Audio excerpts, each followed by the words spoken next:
Rama Rama Hare Hare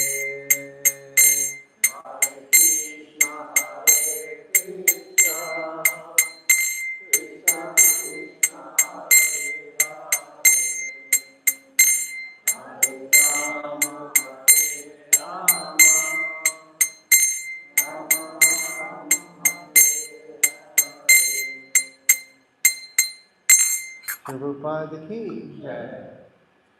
Okay, so welcome back everyone to our daily Gita classes. Today we are going to be speaking from chapter number 2 entitled Contents of the Gita Summarized, and we are going to be speaking from text number 64. Okay, 264. Raga, Dvesha, Vimukte, Tu, Vishayan, Indriye, Charan, Atmavashye, Videya Yatma, Prasadam, Kadigachanti, Raga Dvesha Vimuktestu,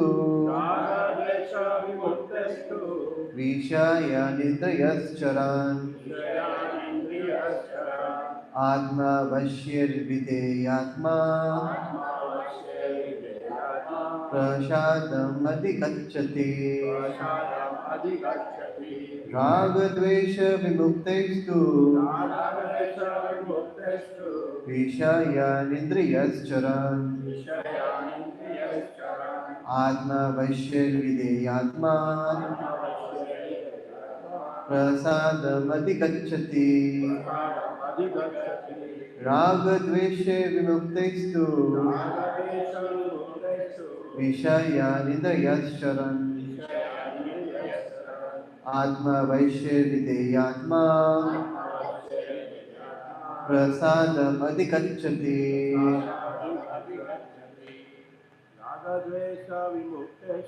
Ragadvesha Vimuktestu, Vishayanindriyascharan, Atma Vaishya Videyatma, Prasadam Adhikachati, Ragadvesha Vimuktestu, Vishayanindriyascharan, Atma Vashya Videyatma, Prasadam Adhikachati, Ragadvesha Vimuktestu, Vishayanindriyascharan, Atma Vashya Videyatma, Prasadam Adhikachati,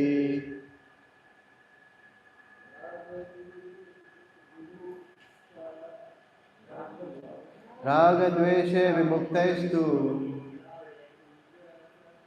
Vishayanindriyascharan, Atma Vashya Videyatma, Prasadam Adhikachati.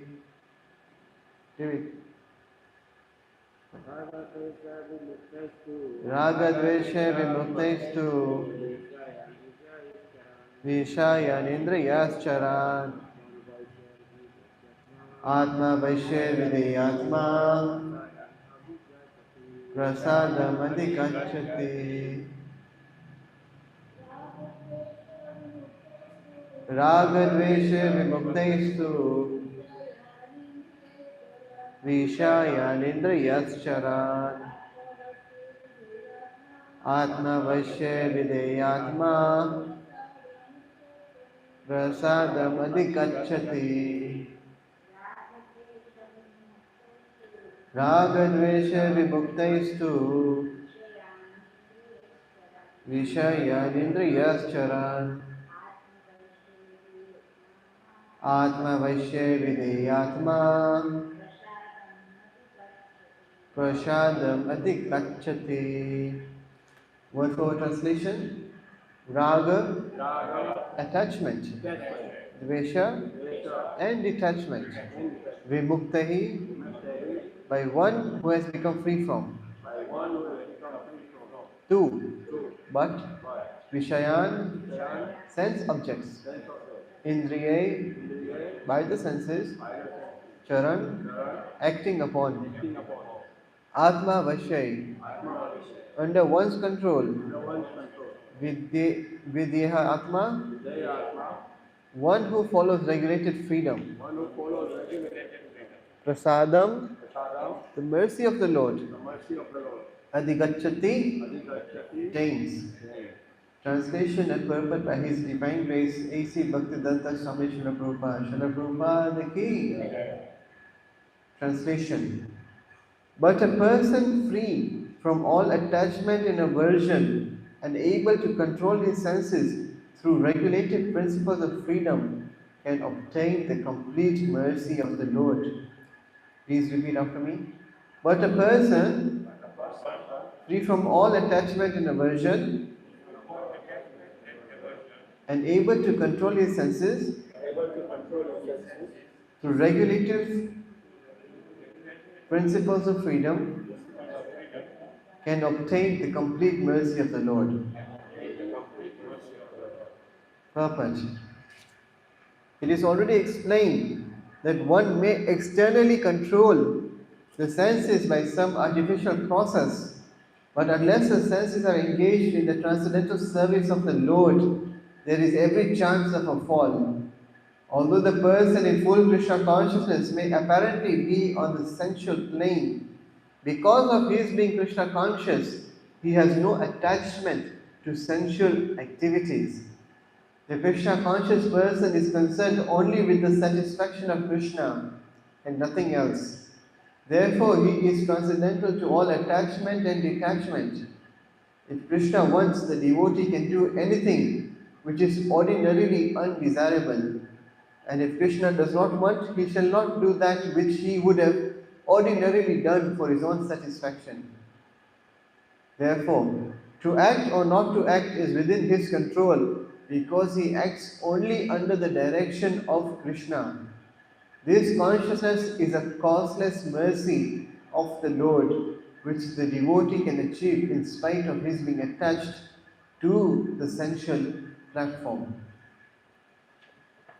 Om Jnana-timirandasya Jnana-jana-shalakaya Chakshur-unmilitam yena Tasmai Shri-Gurave Namah Shri Chaitanya-manobhishtam Sthapitam yena Bhutale Swayam Rupa Kadamayyam Dadati Swapadantikam He Krishna Karuna Sindhu Dina Bandhu Jagatpate Gopesha Gopika Kanta Radha Kanta Namostate तप्त कांचन गौरांगी श्री राधे वृंदावनेश्वरी वृषभानुसुते देवी प्रणमामि हरिप्रिये वंशकल्पतरुभ्यश्च कृपा सिन्धुभ्य एव च पतितानां पावनेभ्यो वैष्णवेभ्यो नमो नमः जय श्री कृष्ण चैतन्य प्रभु नित्यानंद श्री अद्वैत गदाधर श्रीवासादि गौर भक्तवृंद हरे Krishna Krishna Krishna Hare Hare Hare Rama, Ram Ram Hare Hare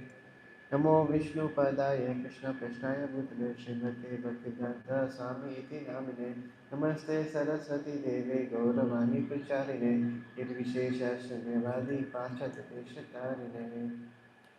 Okay, 264.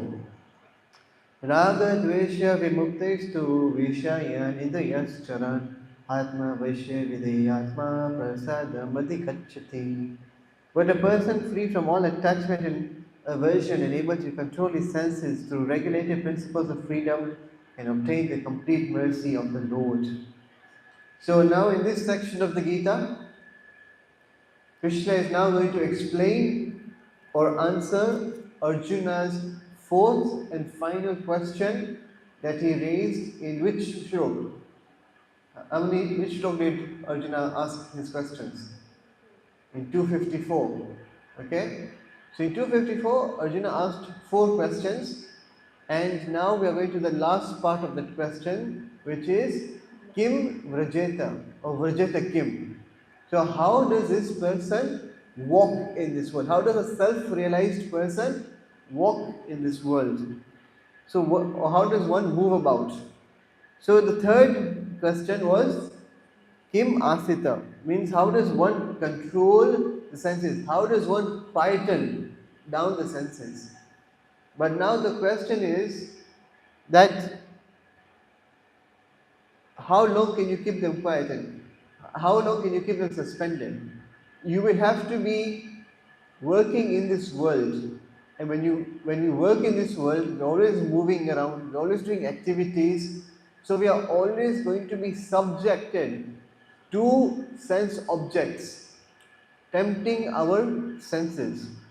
So Arjuna wants to know, how does a self-realized person actually engage his senses in daily life?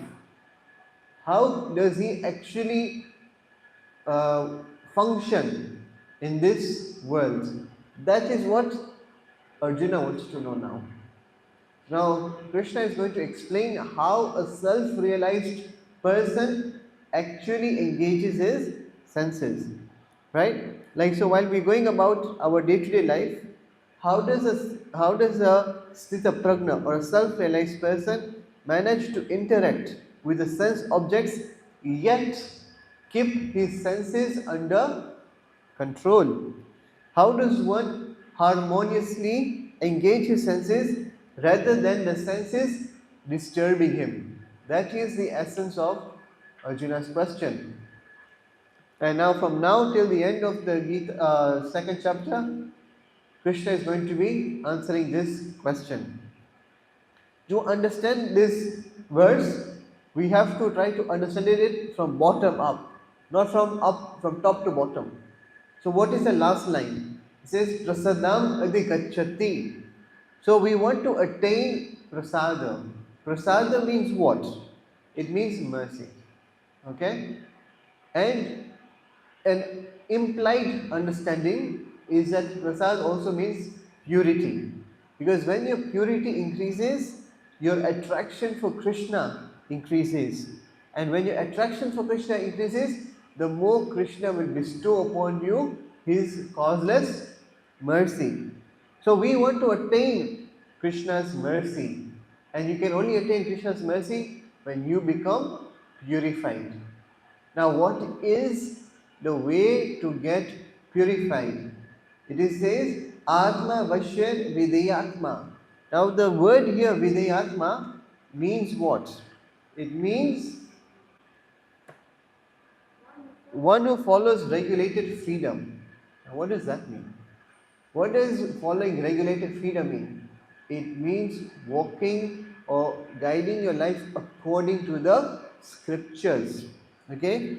If you want to achieve Krishna's mercy, if you want to achieve prasad, then you must follow the benedictions or the instructions that will give you that benediction of mercy.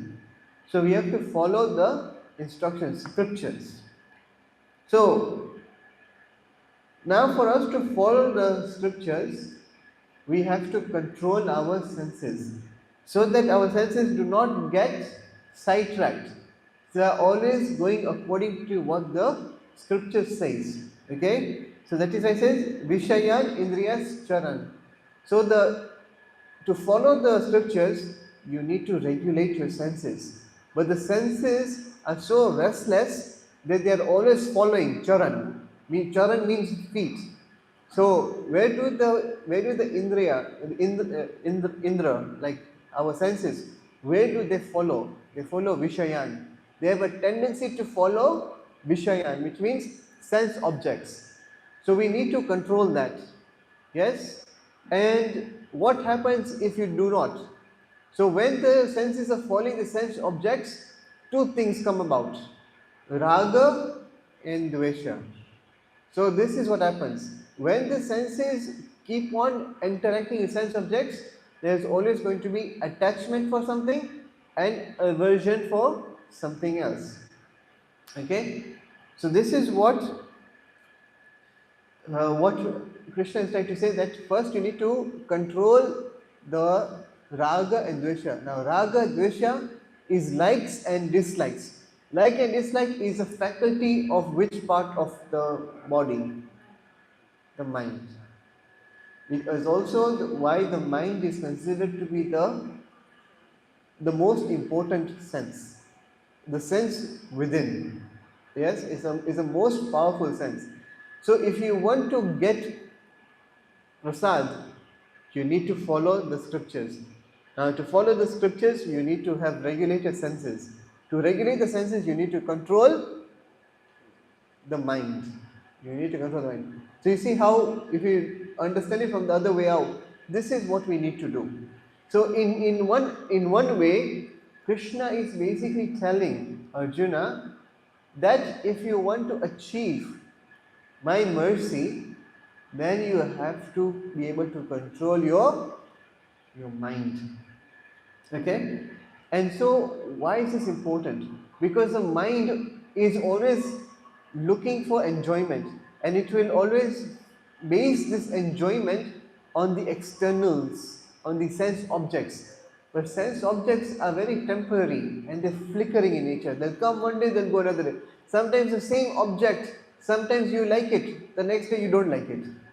So the mind is very chanchala. It comes in the 6th chapter. So if you are trying to live according to what your mind is dictating you to live, you will never be able to be happy, because it's always focusing on flickering, on a flickering stage. So to control the mind, you don't need to listen to the dictations of the mind, but you need to follow the dictations of scripture. And when you follow the principles of scripture, they are always telling you to regulate. So now this is a very oxymoron word here. It says one who follows regulated freedom. Now just imagine English. The word regulation is put with the word freedom. Does it make sense? What does regulation mean? Control. Control, discipline. And what does freedom mean? No control. Yeah, it's freedom. I don't want anything. There should be no boundaries whatsoever. That is what freedom is, right? Isn't freedom meaning that I don't want anything to hold me back? And now you're saying I want regulated freedom. How does that work? How does regulated freedom work? That is a very big question. So, actually, even in this world, we see right now, even if you think, like, there's a very big illusion that even the first world countries, where they say there's the highest level of freedom of speech or freedom of living, yet they have to live by so many rules in society so that you can have that feeling that I am free. Yeah, Prabhupada used to say that it's such a big illusion to think that one is free in this world. He is already constrained by so many rules and regulations, either judicial, either social, either cultural. A person is always bound by so many different rules and regulations, and yet he is thinking that he is freedom. He is having freedom. This is the biggest illusion. So, the problem is that when we think, that we always feel that these restrictions that are put upon us in the scriptures, they are constricting and suffocating our lives. How many of you have ever felt that before? How many of you felt that whatever is written in our scriptures, those rules and regulations, why are they there? Why are they there in the first place? And the problem is that we are only looking at one side of the picture. We are only looking at that this thing is putting a stop to my sense enjoyment. But the purpose of these restrictions is not for that. Shri Shri Rupi Dwarkadish ki jai, Shri Shri Sitaram Lakshan Ulpan ki jai, Shri Shri Gaur Nitai ki jai. The true purpose of all these restrictions is meant to elevate our consciousness, and eventually to liberate us. Now, I'll give you an example. Maybe I'll give you a series of examples to help you understand this point very well. Imagine there's a mountain. Okay? Now there's a person at the foothills of the mountain. Now he's trying to find some fruit from trees, but the foothill is completely barren. There are hardly any trees, and even whichever trees there are no fruits there. So this is a person who's trying to find fruits down there, and he's spending his whole time going around the mountain and thinking that I want to get some fruits. But he's not realizing that as he goes up the mountain, there is a whole forest of so many good fruits there. But he doesn't want to get there. He's just on that down foothills. Now somebody comes and he puts a fence around the hill. Now this person like, why are you restricting my movement? Without the fence, I could go so much around and still find something. But what is the fence trying to do? The fence is trying to push this person to now try to go up the mountain a bit. If you go up the mountain a bit, you will find those trees with fruits. And now imagine this fence is coming closer and closer, closer and closer, closer and closer. This person who is always thinking that, oh my God, these fences are such a pain, then they are restricting my movement around the foothill. But is that the purpose of the constricting fences? What is it the fence is trying to do? It's trying to push the person to go higher and higher the mountain so that he will actually get what he's wanting, where all the big trees are with fruits. So we think of these fences to be a constrictor to us, not realizing that the actual purpose of those fences is to elevate our consciousness so that we can find a higher taste, a higher sense of happiness. We are trying to find happiness on the foothills in Maya, in material world, not understanding that the real happiness is in the spiritual world. So all these scriptural rules and regulations are meant to move us upward. Another example is that if there is a satellite is supposed to be in space. How do you get the satellite to space? Through what mechanism? Through a rocket. Now a rocket, how will it go up there? Combustion. Yeah. So that combustion is coming. Why is it happening? Why is there upward thrust? Combustion. But what's happening? Where is the energy concentrated? All the energy is concentrated so that it pushes upwards. So the power is concentrated to go upwards. All the power is going there. Similarly, we have something known as the power of desires. Now, if this rocket, if that combustion was going all this way, will the rocket lift? No. So the power has to come under, so it goes up, right? So this is what it means, that our power of desire is right now like a rocket which is losing all its energy. Here, going there, here, there, here. Yes, it's going all the way here.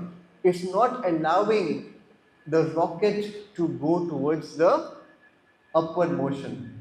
Yes, but when we harness the power of our desires and focus it in one pointed direction, that I only want to put all my desires towards Krishna, then the rocket will lift off and will get to the destination that it needs to get to.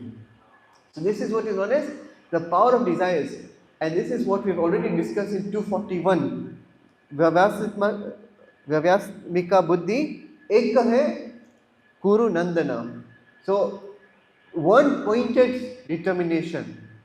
when all your desires are pointed at one point, that I want to serve Krishna, I want to re-establish my connection with Krishna, then only will you find some lift off.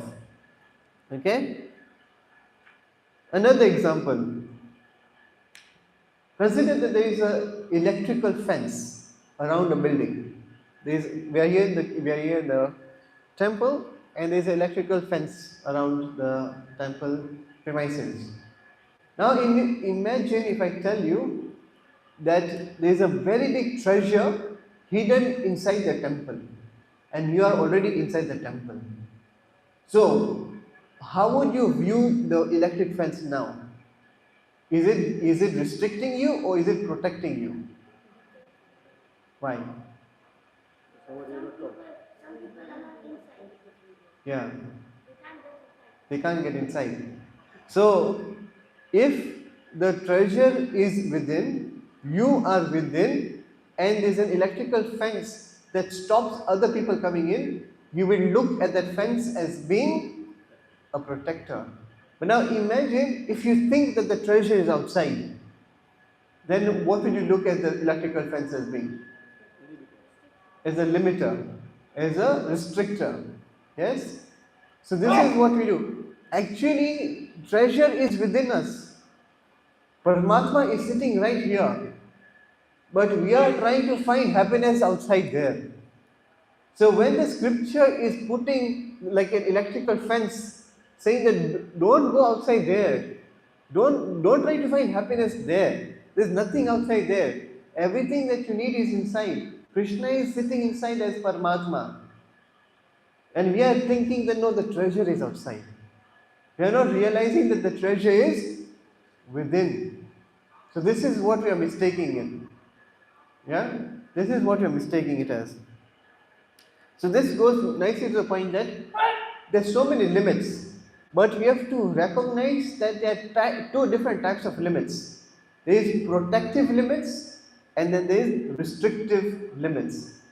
Yes? When there is a child, like when you're putting safety mechanisms around the house, that means you're protecting the child.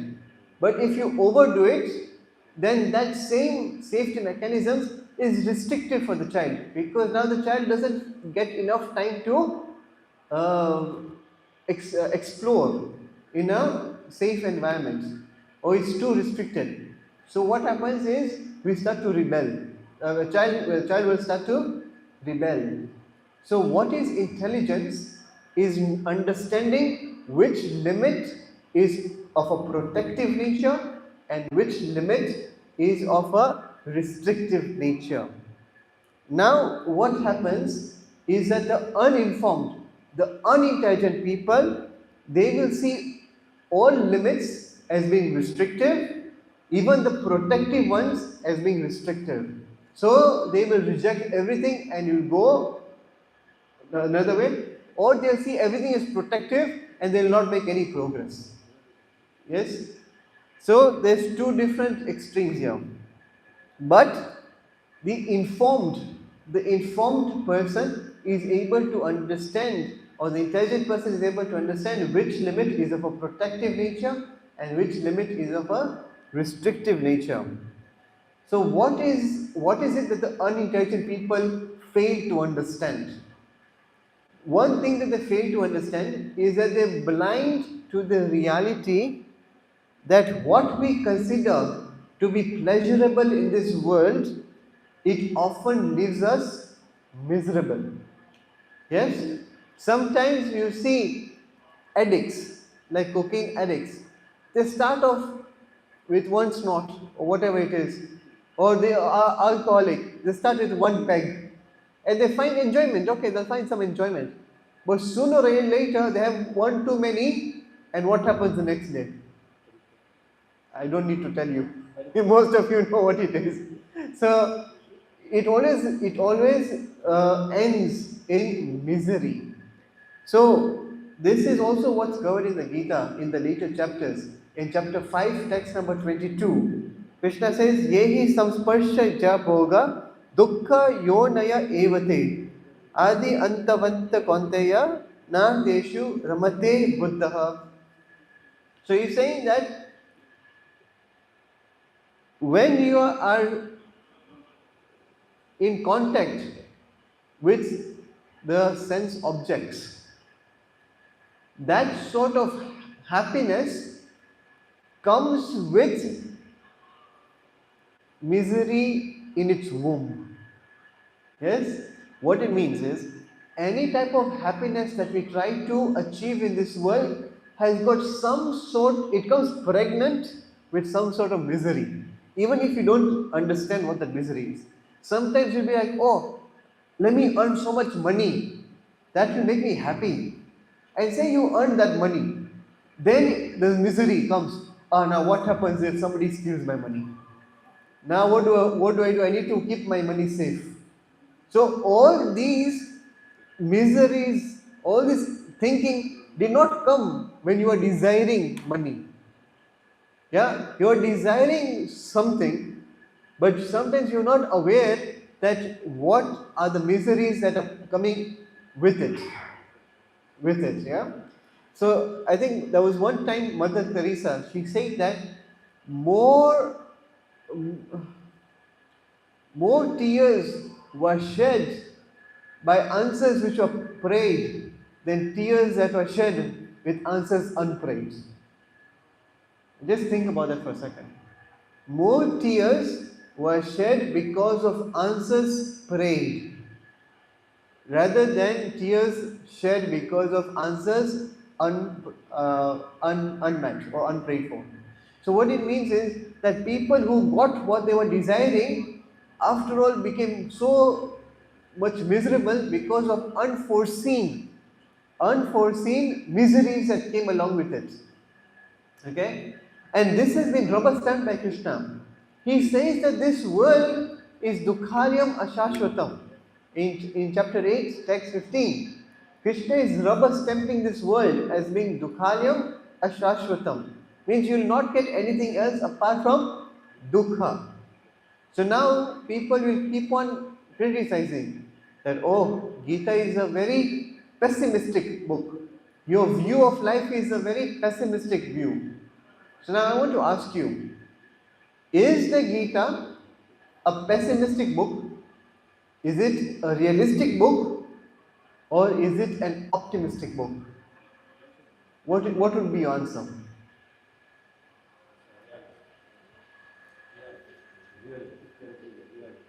Okay, so you're saying Gita is a realistic book. Anyone else? Okay, the question is the Gita a pessimistic book? Meaning, is it always saying, because we see two different verses, 522 and 815. 522, Krishna is saying that any attempt to become happy in this world will bring misery along with it. And in 815, Krishna again says, Dukhalyam ashashvatam, means this place is temporary and full of misery. So my question to you is the Gita, one, a pessimistic book, two, a realistic book, or three, a optimistic book? It is realistic. It means it's always negative. It's always showing a negative worldview. And optimistic is always showing a positive worldview. And realistic means it is showing reality as it is. Realistic. This is optimistic. Anyone else? I want everyone to answer this question. What do you think it is? It's realistic. Prabhuji? Realistic. Realistic. Mataji? Optimistic. Actually, it is all three. Actually, the Gita is all three. So, how is it pessimistic?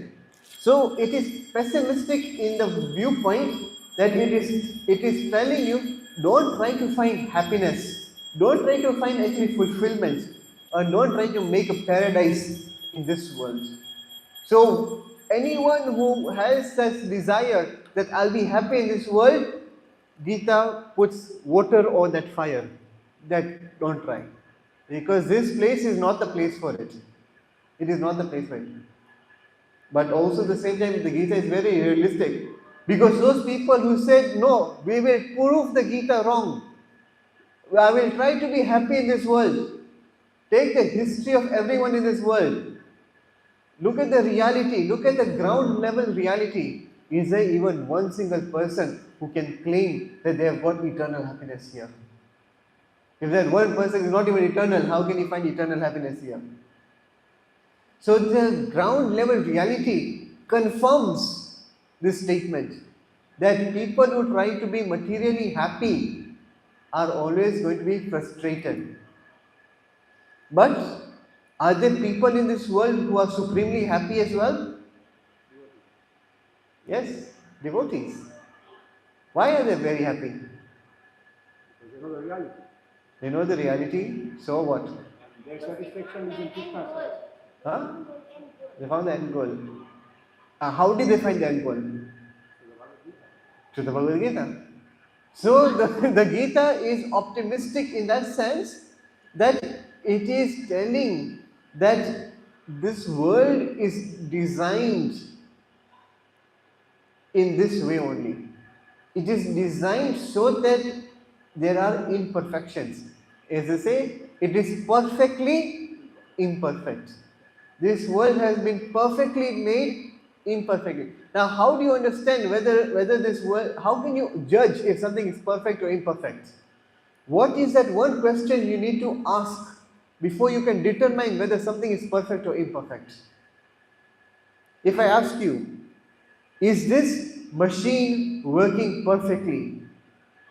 What is that one question you need to ask before you can determine whether this machine is working perfectly or not perfectly?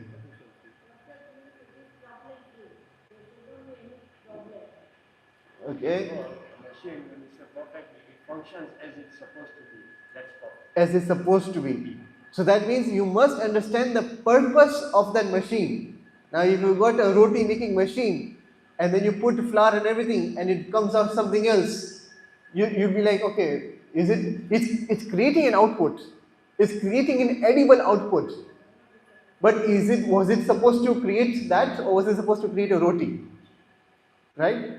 So you must understand the purpose through of which that machine was assembled before you can answer that question whether something is perfect or imperfect. So you must understand why the world was created in the first place. For you to be able to understand whether the world is functioning perfectly or imperfectly. We sometimes say that, oh, this world is so much imperfect because there's so many sufferings. God doesn't know what He's doing. There cannot be a God because there's so much suffering in this world.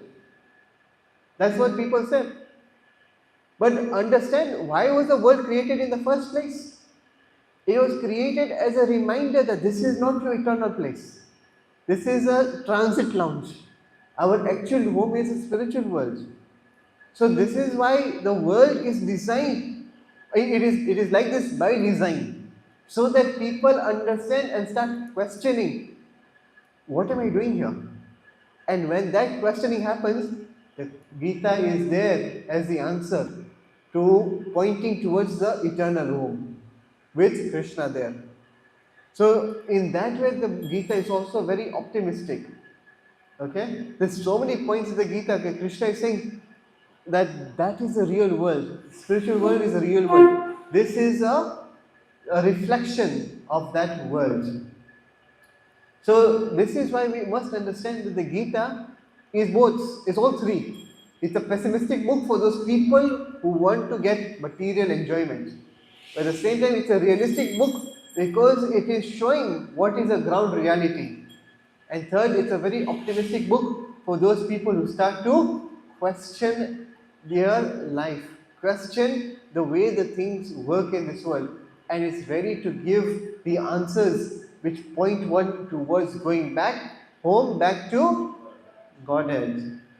And so, this shloka actually gives the full secrets of how to control your mind actually. Because we come under the influences of the mind, because we have this feeling that I am going to be the enjoyer. I want to enjoy.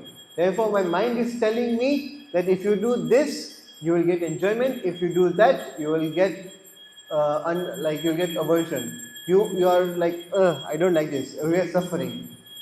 But the basis of that is this understanding that I want to enjoy. I want to enjoy. I am the master. I am the enjoyer. But when you surrender that need of becoming or wanting to enjoy yourself, to take it under your own control and just surrender yourself to Krishna, then and you work for Krishna's satisfaction, then only will you be free from raga dvesha, and then your senses will be controlled.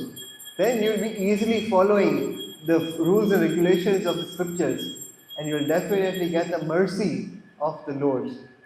So you see how a person who is Krishna conscious automatically gets to the last point of attaining the prasad of Krishna. Okay, so Prabhupada writes in the purport, the way to be free from all attractions and aversions is to just work for the satisfaction of Krishna. So when you surrender yourself to someone, you aren't actually concerned for yourself. Therefore, you have no time to worry about the raga or dvesha. As no matter where you are situated, you will only be concerned about one thing only, and that is upon the person you have surrendered unto and their satisfaction. In this case, satisfying Krishna. Therefore, Prabhupada writes in this purport, this consciousness is the causeless mercy of the Lord, which the devotee can achieve in spite of his being attached to the sensual platform. What does this mean? This means that the more you find yourself being unaffected by raga and dvesha, understand that to be Krishna's greatest mercy. This is Krishna's causeless mercy, because now he is paving the path for you to come directly to him. And even when you are acting in this world and you are surrounded by sense objects, you are surrounded by the temptations of sense objects, they do not actually attract your mind anymore, because you have found greater attraction for Krishna within. Yes? Even in a few texts before, Prabhupada gives example of Yamunacharya. And he says, Yamunacharya says that even when I get the thought of uniting with the opposite gender, my mind must just spit at that thought. What does this mean? And this means that Yamunacharya has got to a stage where he is finding so much enjoyment at every single step. He is finding so much happiness in executing devotional service that any materialistic enjoyment is paling in comparison. And that is a test. That is the test that you can apply in your life to see whether you are getting the mercy of Krishna or not. Is your attraction for material things going down? Is your aversion for material things going down? Because you are very easy to say, oh, I don't like this thing. I used to like going outside. I used to like eating in restaurants. I used to like doing this. So now I don't like doing that. That's the easier part. The harder part is how are you when it's in the aversion? How tolerant can you become in the face of things that used to make you go, oh? Are you able to tolerate and accept that? That is a grade higher. That is one grade higher of testing yourself. There's something before used to really annoy you, but now it doesn't annoy you at all. That is a way to understand whether you are actually progressing in Krishna consciousness or you're still staying stuck. Okay? Anyone have any questions? Okay? ग्रंथराज Shrimad Bhagavad Gita की जय, श्रीला प्रभुपाद की जय।